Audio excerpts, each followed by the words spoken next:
오늘 이 아침 하나님 말씀 교회에 대한 말씀입니다. 신앙의 삶 속에 우리가 이 교회를 출입하면서 신앙을 배워가게 되어지죠.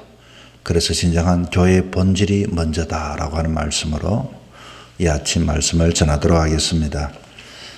예수님께서 예루살렘으로 이렇게 올라가셨습니다. 그런데 성전에 들어갔더니 아주 이상한 장면을 보게 되었지요. 하나님과 교회를 그곳에서 머물러 있지만 예수님의 이름을 팔아 장사하는 사람, 일하는 척하는 사람, 그리고 자기의 유익을 구하는 사람, 오로지 자기의 이기심에 빠져있는 이런 사람들, 이런 일련의 장사하는 무리들을 예수님께서 보셨던 것입니다. 그래서 예수님께서는 아주 순간적으로 아주 분노하여 채찍을 만드시고 양과 염소 비둘기를 내어 쫓았다라고 하는 내용의 말씀입니다. 이 본문 15절 16절에 봤더니 노건으로 채찍을 만드사 양이나 소를 다 성전에 내쫓으시고 돈 바꾸는 사람들의 돈을 쏟으시며 상을 엎으시고 비둘기 파는 사람들에게 이르시되 이것을 여기서 가져가라. 내 아버지의 집으로 장사하는 집을 만들지 말라 하시니, 예수님의 좀처럼 보기 힘든 분노하는 모습을 보게 되어집니다. 그런데 오늘 이 장면이 어떻게 쓰여지는가 하니 요한복음에는 예수님의 첫 번째 기적 가나의 혼인잔치, 정말로 예수님의 사랑의 모습을 봤습니다. 그런데 갑작스럽게 예수님의 분노하는 예수님의 모습을 봅니다. 그런데 사실 이 장면은 어디에 보통 쓰여지는가 하니 마태나 마가나 누가 공관복음에는 예수님이 잡히시기 이전에 아주 일주일 안에 일어났던 행적 가운데 쓰여진 이 장면이 요한복음을 딱 여는 순간 가나의 혼인잔치의 첫 번째 기적이 일어난 이후에 이렇게 쓰였다. 이것은 참 이해하기 힘든 것인데 아마 요한복음은 그렇게 배열함으로써 예수님의 사랑, 예수님의 공의를 이렇게 비교하여 우리 신앙의 진정한 사랑이 무엇이고 진정한 반듯한 공의가 무엇인가를 가르쳐 주기 위해서 이렇게 배열을 하였을 것입니다. 자, 예수님의 이 모습을 보면서 우리는 무엇을 배워야 할 것인가? 특별히 우리는 교회에서는 사랑이 많아야 한다. 교회는 끝없는 사랑을 이야기하면서도 꼭 한 가지 축이 하나 있죠. 예수님의 공의성입니다. 예수님의 분명한 정당성입니다. 예수님의 사랑만을 가지고 하는 것이 아니라 채찍을 들고서 바르게 가르치고 바르게 이들이 성전에 있지만 어떻게 신앙의 삶을 살아야 건강한 하나님의 사람으로 자라날 수 있는가에 대한 본문의 말씀을 통해서 우리에게 가르쳐 주고 있는 것입니다. 여러분, 어떻게 하면 진정한 하나님의 사람으로 우리가 자라날 수 있을까요? 그것은 교회의 중심적인 삶, 교회의 본질이 먼저인 삶에 대한 것을 이야기함으로써 첫째, 오늘 본문을 통해서 모든 삶 속에서 우리는 내 인생의 중심은 직장이 될 수도 있고 학교가 될 수도 있고 가정이 될 수도 있지만 진정한 신앙의 삶의 공의적인 삶은 교회라고 하는 것입니다. 신앙이라고 하는 것입니다. 예수님이라고 하는 것입니다. 아마 이것을 한 발 더 나간 이단이 하나 있죠. 어떤 이단이 있습니까? 이것을 아주 예수님 중심적으로 우리의 삶을 살자. 이게 바로 진정한 공의의 삶이다. 공적인 삶이다. 라고 해서 예수 중심 교회라고. 그것은 그만큼 일상적인 삶, 자기의 일생적인 삶을 예수님께 투자라는 것을 강조하기 위해서 아마 그런 이단이 생겨나기도 했습니다. 그러나 이단이 그것을 사용했다고 것을 우리는 배척하지 말아야 합니다. 우리의 삶의 근간은 바로 교회라고 하는, 예수님이라고 하는, 성경이라고 하는, 여기서부터 모든 신앙의 귀한 축이 있어야 합니다. 아무리 사랑이 있지만 그러나 이 사랑은 개인적이라면 교회라고 하는 것은 공적인 것입니다. 그래서 우리는 개인적인 사랑도 중요하지만 공적인 교회의 이 공정성, 이 정의성, 여기에 대해서 절대로 관과하지 말아야 할 것을 이야기해 주고 있죠. 하나님을 사랑하는 사람의 특징은 삶의 구심점이 물론 가정도 직장도 그리고 내 자녀도 될 수도 있겠지만 무엇보다도 하나님 중심, 말씀 중심, 성전 중심, 교회 중심, 여기에 모든 것을 우선순위를 내려놓고서 우리는 계산하는 사람들이 되어야 하는 것입니다. 교회를 위해서 헌신하고 교회를 위해서 모든 일생을 바치겠다고 고백을 하면서도 입술의 고백은 그렇지만 실제적으로 이해관계를 따지게 되면 우리는 내 개인의 주머니를 채우려고 하고 내 개인의 어떤 욕심을 앞세우려고 하는 것은 절대적으로 교회 중심, 교회 덕을 위해서 사는 사람들이라 말을 할 수가 없습니다.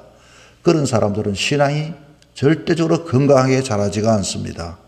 아주 신앙에도 사람들을 보면은 건강하게 자라는 사람이 있는 반면에 아주 잘하기는 잘하고 어른이 되어서 직분자가 되기도 하고 목회를 하면서도 연약한 사람, 유약한 사람과 마찬가지로 믿음이 유약한 사람들이, 연약한 사람들이 많이 생겨날 수도 있다는 것입니다. 여러분, 저는 여러분이 교회의 중심적인 삶을 일생도록 살아갈 수 있기를 축원합니다. 정말로 교회 중심적인 삶, 내 삶의 중심을 거기에 본질을 두고서 살 수 있는 것이 이게 참 쉬운 일은 아닙니다.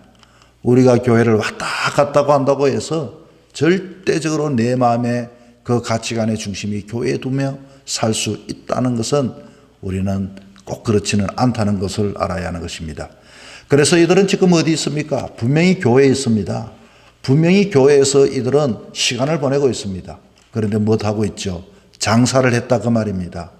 아주 자기를 장사를 하고 돈을 바꾸고 그리고 서로가 다투고 그곳에서 소란한 기도 소리가 아니라 그와 같은 삶을 살았다는 것입니다. 우리도 충분히 교회에 있지만 때로는 하나님 중심, 말씀 중심, 예수 중심, 교회 중심의 삶을 살아야 하는데 교회에 있으면서도 내 중심을 삶을 살아가면 안 된다는 것을 가르쳐 주고 있습니다. 두 번째는 이 교회는 어떤 교회가 되어야 할까요? 두 번째는 교회는 거룩성과 순결성을 지켜나가야 하는 것입니다. 사실은 우리는 오늘 이 시대는 거룩성을 지키지를 못할 때가 많이 있습니다. 뭐 구제를 많이 한다, 봉사를 많이 한다, 그리고 행사를 많이 한다. 이것은 어쩌면 교회의 본질이 아닙니다.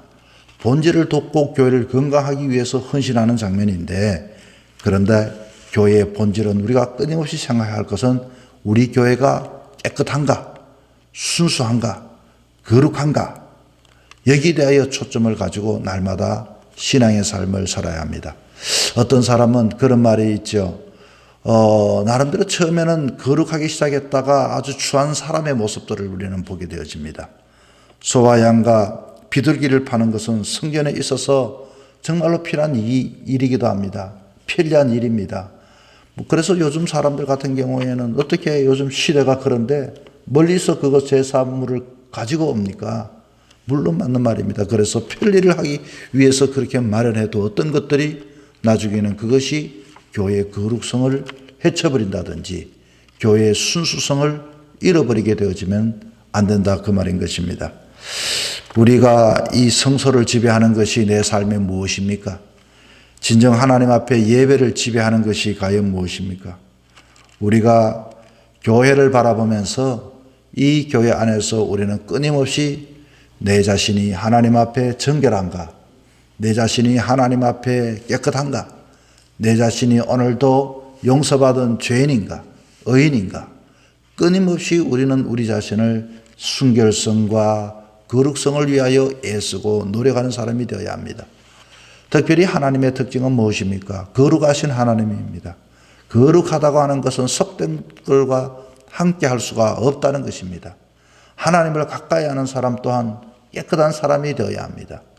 여전히 우리는 부족하고 추하다면 주님 앞에 나와 물로서 샤워를 하는 것처럼 엎드려 회개해야 하고 기도해야 하고 내 자신이 하나님 앞에 가까이 가기 위해 날마다 단정하는 신앙의 삶을 살아가야 할 텐데 자기의 몸은 추하고 냄새나는 것도 잊어버리고 그만 거기에 매몰되어져 삶을 살다 보면 우리는 근본적인 우리 신앙의 깨끗함과 거룩함과 하나님의 그 성결함을 잊어버리고 살아갈 때가 많이 있습니다.